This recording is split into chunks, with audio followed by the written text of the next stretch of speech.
3, 2, 1. Hey, what's up? This is Reviewable with Micah and Braden. Welcome back. Oh, man. What are we talking about? Pinocchio. Knock it off! The first thing we're talking about is Justified City Primeval. What happens in City Primeval, Micah? What's it about? It's a good question. I like it when you do it. Well, that's stupid. Just do it. Well, if you've listened to our podcast before, it's possible that you've heard us talk about Justified, the show. This is a spin-off, as you would imagine. And as soon as the first trailer came out for this show, we were very excited about it because we love Justified, don't we, Micah? Yes. Don't we, Micah? Yes. Sorry. Ew, that one sounded gross. Sorry, one more time. We love Justified, right? I don't know. What do you mean? Sure. Well, do you like it or do you not like it? Yeah, I like it. Anyway, we love Justified, and it stars U.S. Deputy Marshal Raylan Givens, and it's based on a couple of books by Elmore Leonard about this U.S. Marshal, and he's kind of a maverick, and he is played by Timothy Olyphant, and he's just a really charming, wisecracking, quick-drawing, classic old modern Western hero. Elmore Leonard also wrote another book called City Primeval that's set in Detroit. Oh my gosh, that's his actual daughter. Yeah. Okay, well, sorry. Spoiler. We'll get into that. So he wrote a book that's set in Detroit called City Primeval, and it doesn't actually star... Raylan Givens is not in the book, in the original book. It's a different guy named Raymond Cruz. Betraymond. But because of the popularity of the show, they decided to put Raylan in the lead role of City Primeval and adapt the book with Raylan in it. So, there's things that they definitely changed from the original story, but it's still loosely the same City Primeval story that Elmore Leonard wrote however many years ago it was. And this show came out... When did the show come out? Last year. Last year, okay. Yeah, so this is really new, and we started watching it originally when it first came out. And we got to episode 4, I think, but... Out of 8. Yeah, but we stopped for some reason. And then too much time passed, and then we had to just restart the whole thing. It just felt right, didn't it? Yeah. To restart the whole thing. I guess I haven't really talked about what it is. So in the beginning, Raylan... What it is. Here's what it is. Raylan is dropping his daughter off at a camp, a troubled girls' camp. Or at least he's trying to. And they get assaulted on the road by 2 thugs that are trying to steal their car. But since Raylan is a U.S. Marshal, he decides to put the guys in the car and drive them back to Detroit to be arraigned, because that's where they're from. And then he gets caught up in what's going on in Detroit. So the judge that hears the case of those 2 thugs ends up getting murdered, and Raylan is requested to stay to help the local police, catch the guy that did the murder. And I don't want to give away the whole plot because I don't want to keep talking. The girl that plays his daughter is his daughter. That's what I was talking about earlier. Yeah. That's crazy. I think I knew that at some point, but I totally forgot. Yeah. She does a good job. I thought so too. I've heard people complain about her online, and I don't think she did a bad job. No. She's got a funny little voice, but it didn't bother me at all. No, I think her acting is really good. Yeah. She does a good job of playing, troubled teen, but she's just attention seeking. Yeah. I feel like. Right. And not in like a bad way, in my opinion. So this show has been absolutely... Look at the Rotten Tomatoes real quick. This is something also that I wanted to say. I got a 91. No, open it up. So the critical score is a 91%. Holy hell. And the audience score is a 47%. So this is a massive difference in opinion between the critics and the people that decided to get on Rotten Tomatoes and review it. I just want to get this out of the way because I feel like too many people don't understand what Rotten Tomatoes is. When a show has a 91%... Well, are you about to preach to some people? I'm about to explain something that more people should know. And I think a lot of people do know this, but I feel like enough people don't that it bears repeating. When a show has a 91%, the website Rotten Tomatoes is not saying that that's what they think this show is. It's not a 91% good. It's just that 91% of critics gave it a positive rating. That's what Rotten Tomatoes means. So those ratings... Really? Yeah, those ratings could be... It could be a 6 out of 10, or it could be a 10 out of 10, or it could be a 7 out of 10 for one critic. Okay, But well, I didn't know that. But as long as it's positive, it goes in the positive column, and 91% of the critics that Rotten Tomatoes has access to gave it a positive score. And that's why you see 91% for City Primeval. I feel like so many people see the score nowadays and they start nowadays and they just start bitching about the score and they're like, why is it so high? It's so woke media, 91%. Okay, well, I didn't know that. You've never told me that. The website is not giving it a 91. Those are all the critics that they have access to, aggregated. That's the average score. Average. Average. The positive. Yeah, the ratio of positive to negative. And then also recently there's been... Is that the critics saying, damn it, I like it? Yeah. And then recently there's been this like sentiment that if the audience score is really high and the critic score is really low, that must mean the movie's really good. Because critics only like woke stuff nowadays. That's the sentiment that's been sort of growing online over the last couple of years. I think that that's nonsense because... The audience likes woke stuff too. But like, think about it this way. If a critic watches something, they're gonna give it a review because that's their job, right? So they're gonna review things that they don't like, they're gonna review things that they like, and they're gonna review things in between. If an audience member feels passionate enough to go on Rotten Tomatoes and leave a review, usually they either love it or they hate it. No in between. Yeah, it's very rare that you find like a balanced audience review. In fact, if you scroll through, and I scrolled through some of the reviews for this show, I saw a lot of 1 stars and I saw a lot of like 4 to 5 stars. But mostly 1 stars because obviously the score is really low for audience. So... like, the idea that you base... If you're going to use Rotten Tomatoes, and I'm not saying you have to, like, I think it's better to find critics that you sort of agree with, tend to align with, or get recommendations from word of mouth. But if you're going to use Rotten Tomatoes, don't just look at the audience score. That's really dumb, because those are going to be more biased than the critic scores, in my opinion.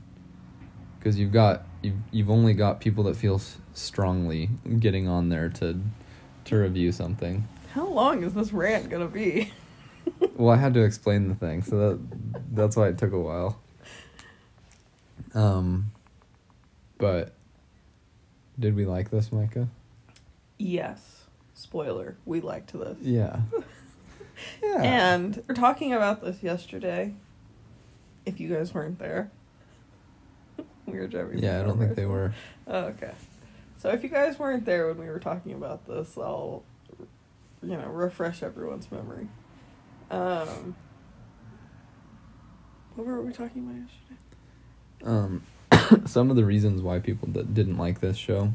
Oh, so in Justified, Raylan sleeps with only white women, right? Yeah, and they're all like they're stereotypical skinny, hot. blonde woman. Yeah. And in this show, he has a fling with a woman that is of an appropriate age to him, and she's African American, and she's not skinny. She's not overly skinny. She's not skinny. And people apparently have a huge issue with that. And I do not have an issue with it. No. Because, it's supposed to be 15 years after Justified has ended. He's older. I would hope that he has learned a thing or two and that he's grown up and that he just it doesn't matter. Yeah. Well, that's kind of how I saw it. He's more attracted to the personality of this woman than just the fact that she is beautiful, in my opinion. See, I'm not attracted to her. So I understand. I never said I was attracted to her. I said I thought she was beautiful. Oh, okay. Well, you said you were attracted to her yesterday when they weren't there. I did not. Anyways, now Micah's changing the script. No, don't say that. But yeah, I saw one video on YouTube just because I wanted to understand why people hated this so much. And one of the videos I watched, this guy's point that he spent the most time on was he was really upset that they got together because the woman's name is Carolyn Wilder. She plays the lawyer. And he was like, Raylan would not get with this ugly, oh my gosh, fat black woman. It wouldn't happen. It's like, okay, but listen, stupid. If you read the actual novel, you know that there is a romance subplot with the black lawyer and the main character. That is a main thread of the original book. That was always going to be in this. Always. So you can't complain about that. If you want to complain about anything, complain about the fact that they wrote Raylan into a novel where he's not the original main character. But they did that, and I thought that it worked. Yeah. Well, I thought it was believable that they got together. Yeah.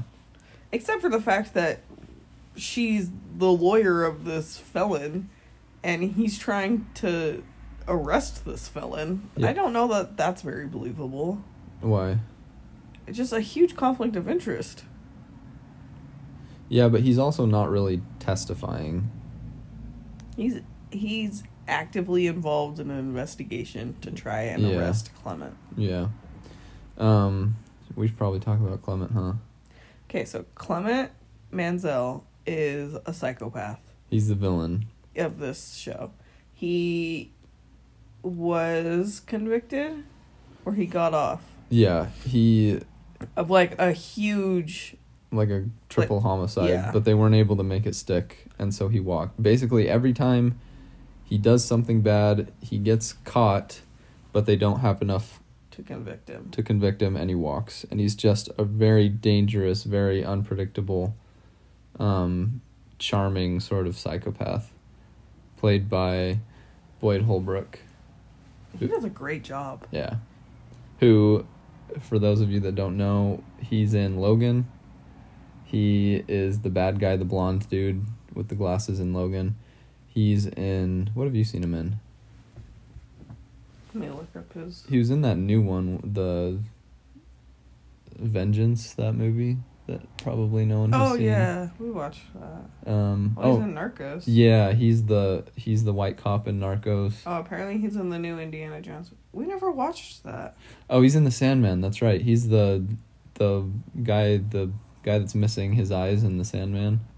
He just has one of those faces that looks familiar, though. Yeah, and he's really good at playing these charming villain characters. Yeah. This was another thing that people complained about. They compared him to Boyd Crowder. From the bad guy from Justified. And here's my thought on that.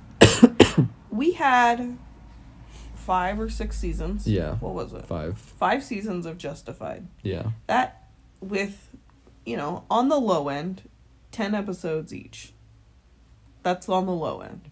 So that's 50 episodes to build a rapport between Boyd and Raylan. Yeah. That is so much time. Yeah. Yeah, you to build a relationship. You can't have the rapport of season 5 and expect that in season 1 of this. No. With a new character. And the rapport that they have is good. No, I really liked it. It's witty. Yeah. It keeps your attention. It's fun. You look forward to it. But it is unfair of people to expect season 5 rapport in season 1. Yeah, I agree. And also, you know what's interesting? There have been some other villains in Justified, like, do you remember that really creepy guy that's also in Yellowstone? He's blonde, the carpetbagger guy. Not really. Hang on, give me your phone, I'll look him up. So there's a villain in Justified that people really liked. His name in the show is Robert Quarles. Is he the bomb guy? The bomb guy. He's the guy that has the gun up his sleeve. Oh my gosh, that guy was so scary. Yeah. Yes. I guess I blocked him out of my mind. Okay, so this guy is a straight up bad guy, just like Clement. Yeah. He has nothing redeeming about him. No. But people loved that character. No, for the one season he was in. I like Clement so much better. So why now are we praising one just straight up villain character from the original Justified, but we can't appreciate a straight up villain character from City Primeval, who, by the way, was written like that in the book again. Yeah. Well, and like those that were there yesterday when we were talking about this will remember. Yeah, us too. Damn it, I set up the joke and now I can't remember what I was going to say. Nice. It was a great punchline, though. So, yeah, I think that Boyd Holbrook did a really great job of being that suave psycho. And that's how he was written in the book. He's comparable, in my opinion, to Robert Quarles from the original Justified. So, not wanting him to be Boyd, of course he's not going to be Boyd. They're not going to just do another Boyd. Yeah. That's like I remembered what I was going to say. That's like lightning in a bottle. The other thing that I think people had a lot of issues with, with this being a spin-off show and Justified having 5 seasons, people wanted this to be exactly the same. Yeah. And that's not fair. Of a new show. Yeah. For one. And I feel like they did a really good job of staying true to Raylan's character, but also to the whole Justified world or whatever story. I think they did a really good job of, Raylan. It's been 15 years. I would have hoped that he'd grown up, so he's not going to be the exact same character.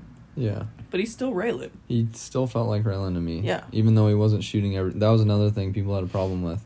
He doesn't shoot enough people. Okay. He's older. It's 15 years later, and even by the end of season 5, he was a little bit more restrained than he used to be. That thing that you said. Oh, yeah. I can't remember who said this. It might have been a reviewer. I think it was a reviewer. But he made a really good point. He was like, because this came out in 2023, right after COVID and all the George Floyd stuff and the riots and all that. And the reviewer said, they're not going to have Raylan come into Detroit and start shooting the place up. Because that would just be a bad look for the time that it came out. But I think that also there's a better reason why Raylan doesn't shoot the place up. That's not how the main character behaved in the book. And like Micah said, he's 15 years older. He's not going to just go around shoot. The reason that he shot so many people in Justified is Justified was really episodic. So, like, each episode would have a story that had a beginning and a middle and an end within that same episode. And then it would all obviously have threads that tied to the rest of the season and, some that tied throughout the show.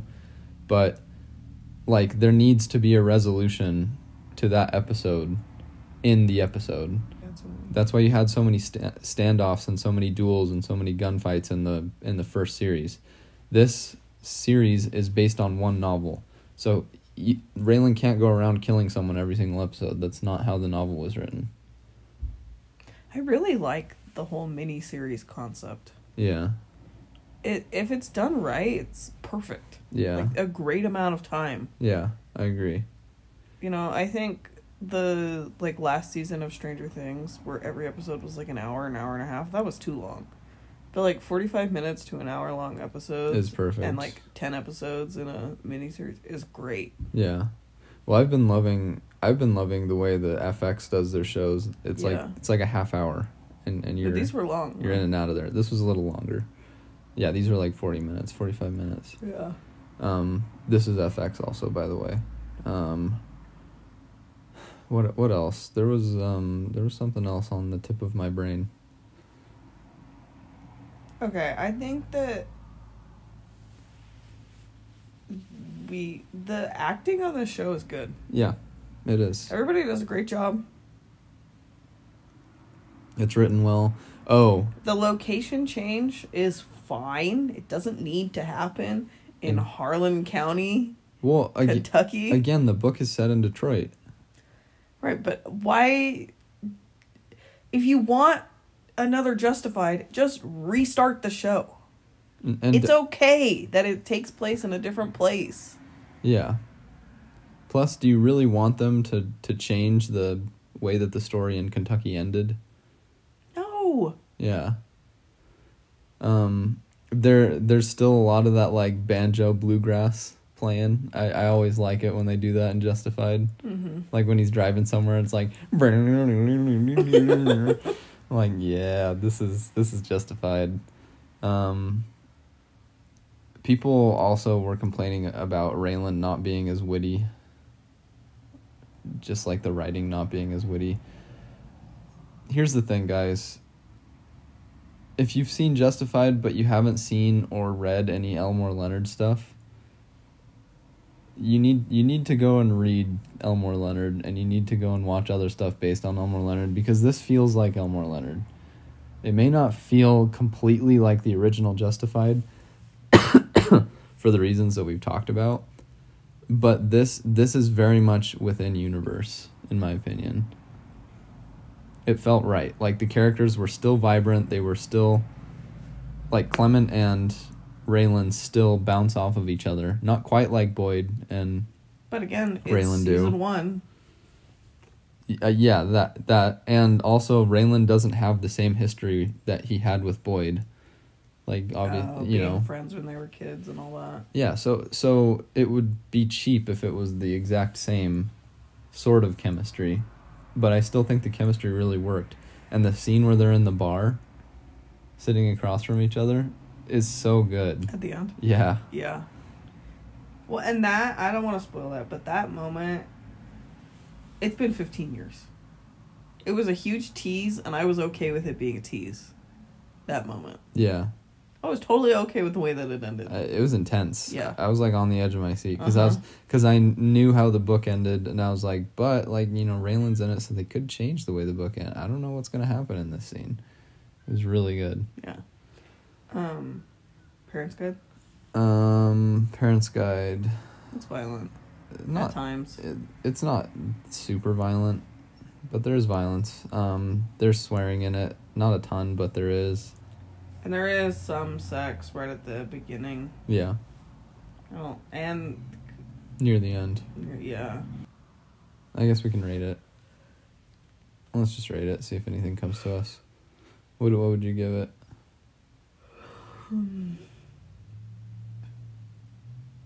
I think I'm going to give this a 9.25 Secret Books. I'll give it a 9. A 9. Motherfucker, I said I wanted Chick-fil-A. Out of 10. That was great. What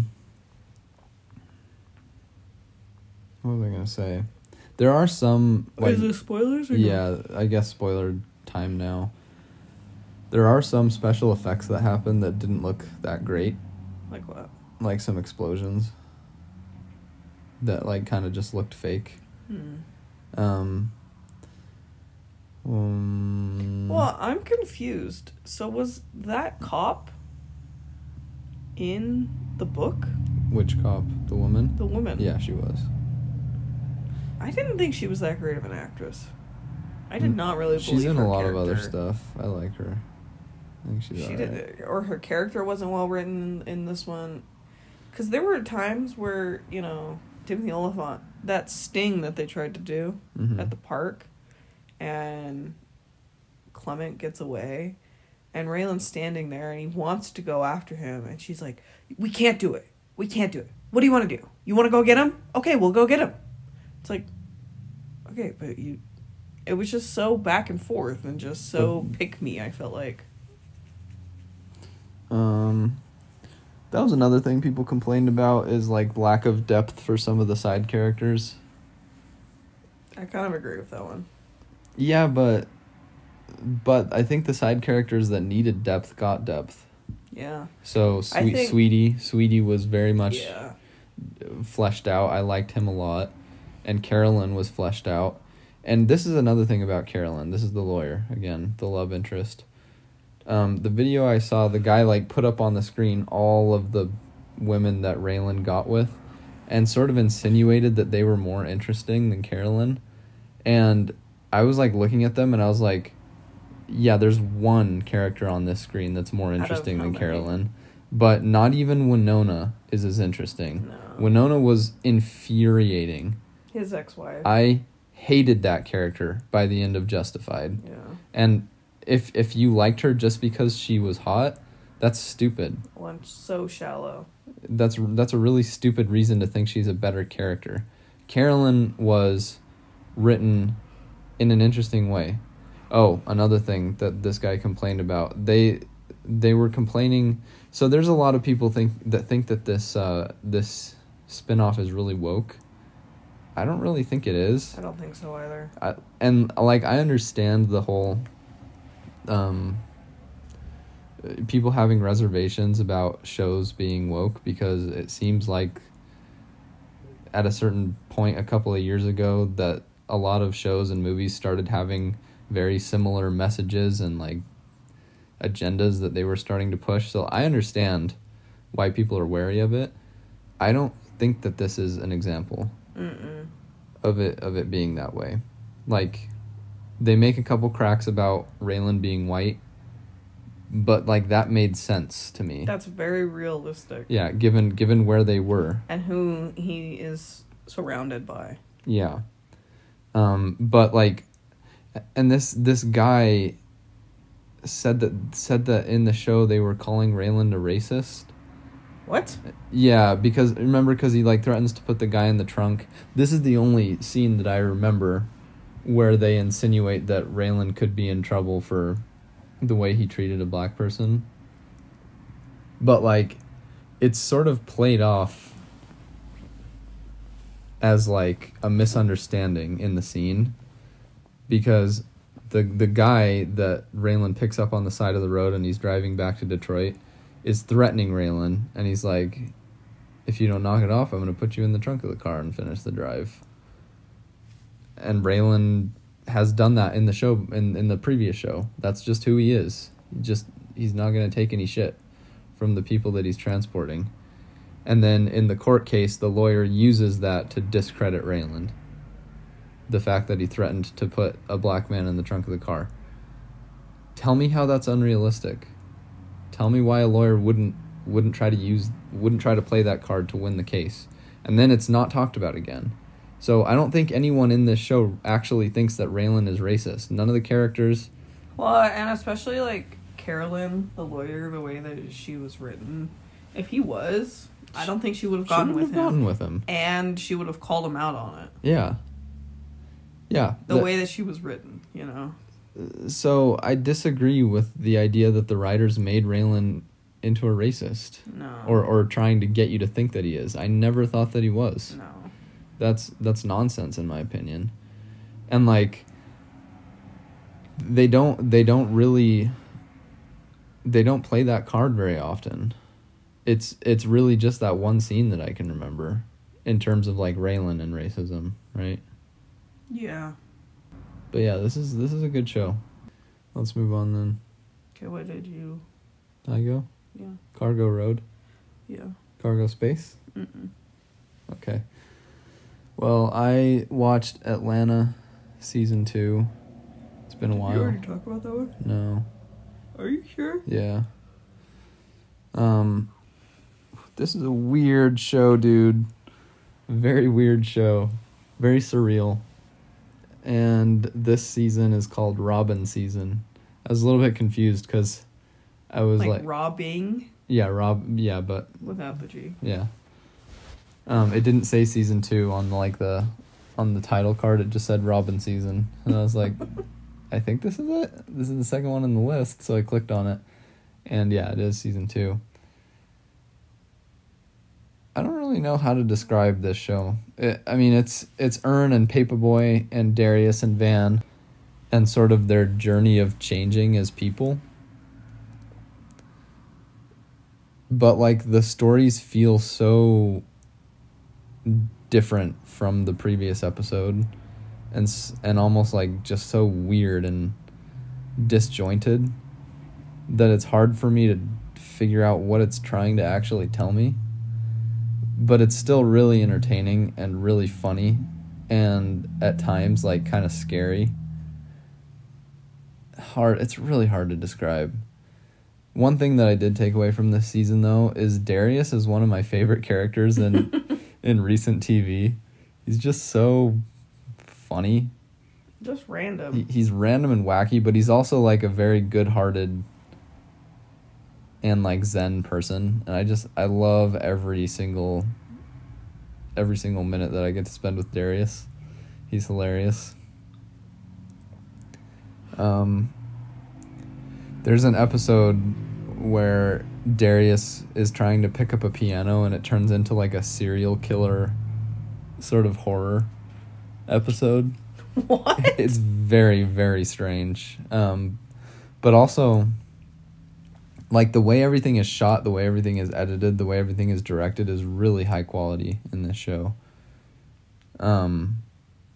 It's just like the more you talk about it, the more it's so confusing to me that it continued to have seasons after the first one and then after the second one. Yeah. It's so weird. Yeah. I think this is a show that like is probably better reviewed episode by episode, as weird as that is to sound, because every episode is so packed with weird things, funny things, nuances, messages, subtexts. It's hard to break it down as a season because I could be talking about really any one of the episodes in depth and trying to like parse what it all means. But yeah, I like it, but it's a strange one to recommend to people because I could easily see people not liking this show because it makes no sense sometimes. But I'll rate season 2. I'll give season 2 I can't remember what we gave the first season, but I'll give season 2 like an 8, I think. An 8 piano serial killers out of 10. Okay, so I watched... Oh, where's my phone? I watched, Micah's actually will die if she doesn't have her phone. This has nothing to do with what she's going to talk about. She's just that dependent on her phone. The movie Challengers with Zendaya. And this movie, they really teased it as... What am I allowed to say? I don't know. What are you allowed to say? As a threesome? Yeah, like just a kind of sultry, erotic movie. Yeah. Yeah. in the trailer. That's the way the trailer made it look. It's not really. Okay. Okay, so they flip back and forth between the present and 13 years in the past when these two dudes meet Zendaya. And so the main characters are Art Donaldson, Patrick Zweg, which is the Chimera actor. Yeah, and he does a much better job in this movie. He did a good job in the other one. I think the problem in La Chimera is he was speaking a different language. So it's like hard for him to really, make it his own if he's not. He was a really good actor in this. Okay. And then Zendaya. So those are the three main people. And so Art and Patrick were friends from school and... From college? No. Okay. Like boarding school. Okay. Or I think it might have been like tennis boarding school. Oh yeah, tennis boarding school. I don't know if that's a thing, but that's what it sounded like. We all remember what our first year in tennis boarding school, do we not? We don't talk about those times enough. Yeah. And so when they go to these different tournaments, they room together, Art and Patrick. And while they're at this one tournament, they see Zendaya, and they both like her, so they both go after her. And that night, they're like, come to our room, come hang out with us. And so she shows up, and they're hanging out, and the beginnings of a threesome happen. Mm-hmm. But then she's like, okay, well, I'm leaving. It's just like the making out part of hooking up. Yeah. And then she like goes to bed because she's only like 18 and whatever. And so she says, or one of them asks for her number, and she's like, well, whoever wins tomorrow can have my number because Art and Patrick are playing each other. Mm-hmm.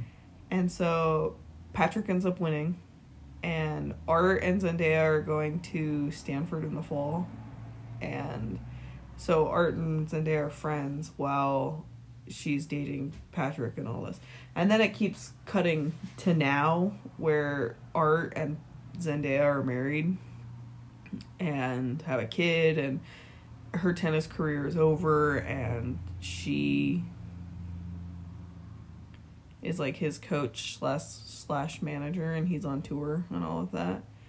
And I kind of had issue with the way that they like cut back and forth, because this movie is over 2 hours. It says 2 hours and 10 minutes. This could have been an hour and a half long movie. I think I've heard people say that.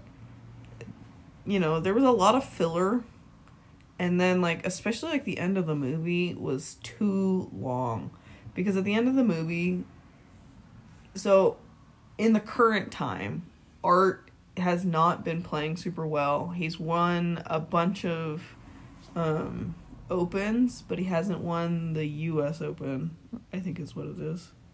Has he won a Grand Slam? No. I think if he... So they're trying to get him to win a Grand Slam? I think. Okay. I could be wrong on that, but I think. For those of you uninitiated, a Grand Slam is either the Australian Open, the French Open, Wimbledon, or the U.S. Open. You have to win all of them, I thought.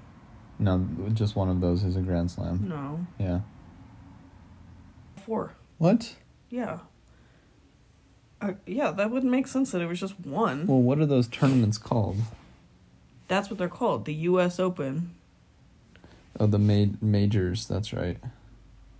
Look, see? Right, but a Grand Slam is winning all 4, but only 4 people have done it in the same year. Or only 5 people have done it in the same year.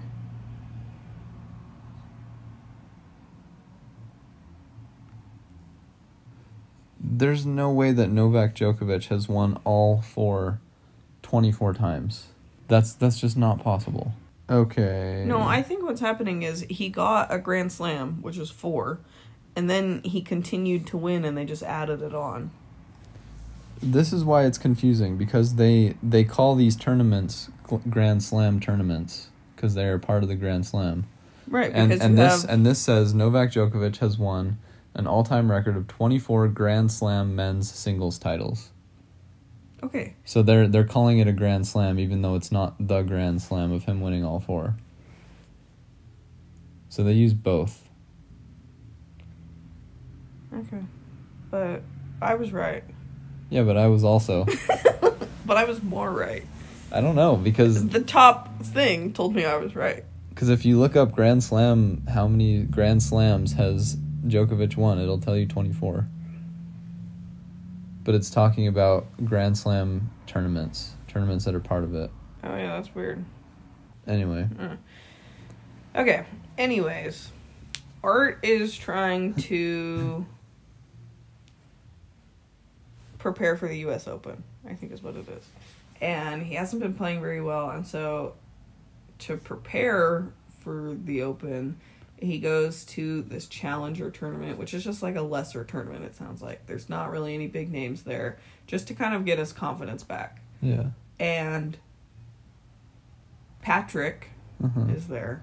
And Patrick and Art and Zendaya, none of them are, like, they're not friends with Patrick anymore. And you don't really know why, except maybe, you know that Zendaya and Patrick used to date. And so they get there, and Patrick finds out that Art is going to be there. And he's like, oh, okay. That's what he said. Okay. And Zendaya and Patrick end up seeing each other and talking, and Zendaya is like really not happy with Art and like with Patrick, and doesn't want him to talk to her, and definitely doesn't want him to talk to Art and all this. And I guess I don't want to ruin it.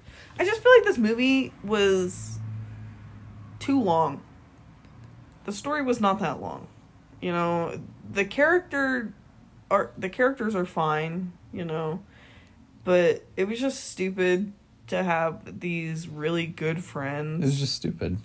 Just, let a girl come in between them, and I don't know. The tennis was actually pretty good.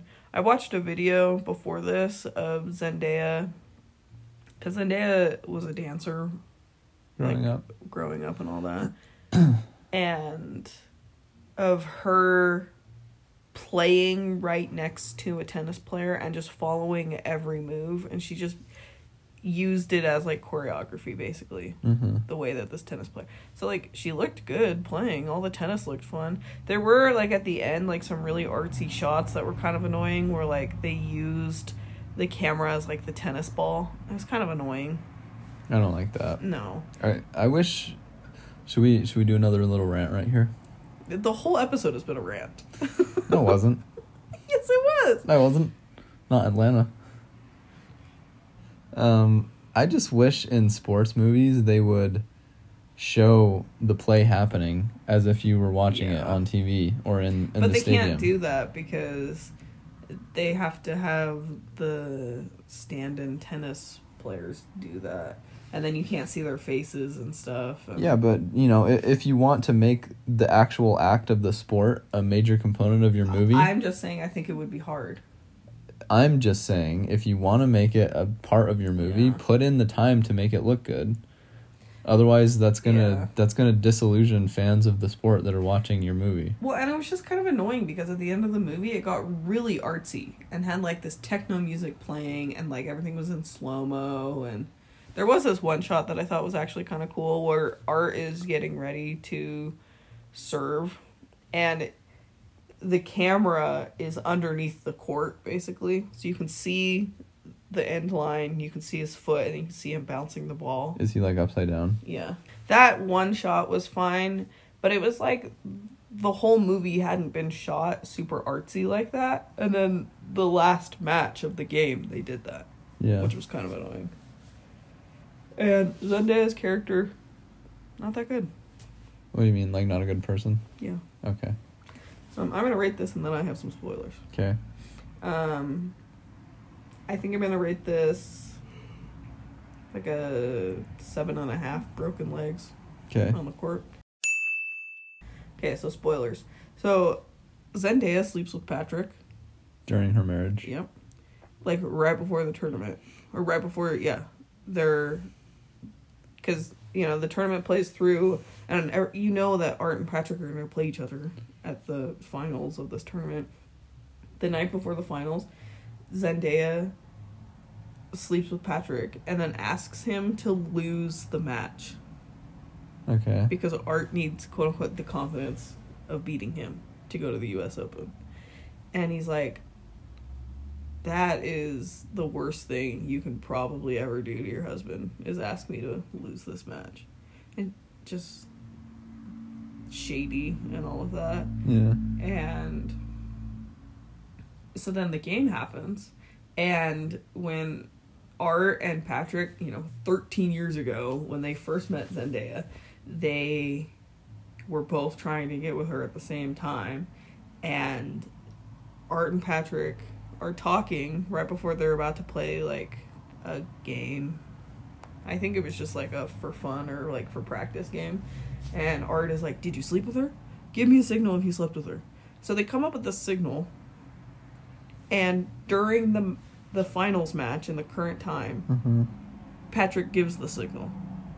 As trying to get into his head? Yeah. Okay. And so he gives the signal, and then he serves the point, and Art just stands there and lets the ball go by. And he kind of, like, stands up, and he's looking at Patrick, and he goes, F off! And then he gets, like, a point violation for swearing. And then he goes and stands in the next position, and he just lets the ball go by again, and Patrick wins, like, that game. That game. And then it goes to, like, tiebreaker. Yeah, tiebreaker. And then they're, like, actually playing, and the ending of the movie was so stupid, but, like, now he knows that Patrick slept with his wife in the middle of this game. I just thought it was funny. Why would he throw the game? Why would he want it to go to a tiebreaker? I think it was right at the very end, and he just couldn't be bothered in that moment because he was annoyed. What is he, Djokovic? He wants to go to tiebreaker? I don't know. For this movie being rated R, it's really not that bad. Okay. Like, even when Zendaya sleeps with Patrick, they don't even show anything at the end. Does Art win?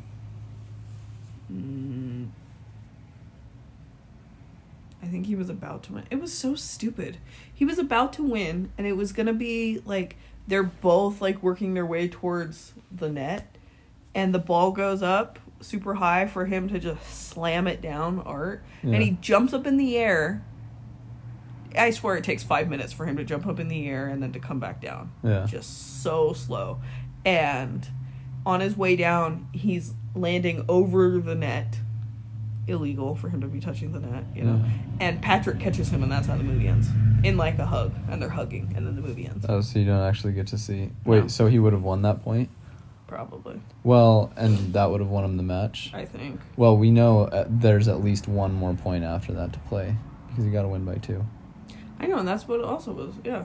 Well, actually... Wait, if you have to win a match. There's at least 2 more points after that, because then they would be tied. Oh, 2 more games.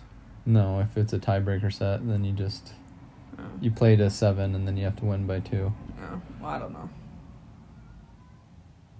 Well, we better wrap this up. Our cat wants in. I don't think I did a very good job of explaining this movie. So we never find out if Art wins a Grand Slam then? No. The US Open. No, that's what I'm saying. Like, the storylines were so short, it didn't need to be 2 hours. You think it's inferred that Art and Patrick are going to get together and Art's going to divorce Zendaya and sue there is a little bit of... And sue for custody, and then the kid is going to get raised with Patrick and Art now? Well, that is what was interesting in that almost hookup between the 3 of them. Because Zendaya starts making out with Art. And she's like, what if I get pregnant from both of you? Oh my gosh. She starts making out with Art, and then she starts making out with Patrick, and then they're both kissing her. And then they start kissing. And then she's just... That's that scene where she's sitting on the bed looking up. And it just seems like they wanted some curiosity there, the makers of this movie. And then they never revisit it, so what was the point of it? I don't know. Who knows? So. Alright, is that all? Yeah. What's next? What's next? I don't know. I don't know that I really have anything. Well, actually, probably Bridgerton. Oh. Yeah, I'm watching Atlanta season 3 also. And Furiosa came out. I do want to see that. and Fall Guy. Yeah, I want to see that too.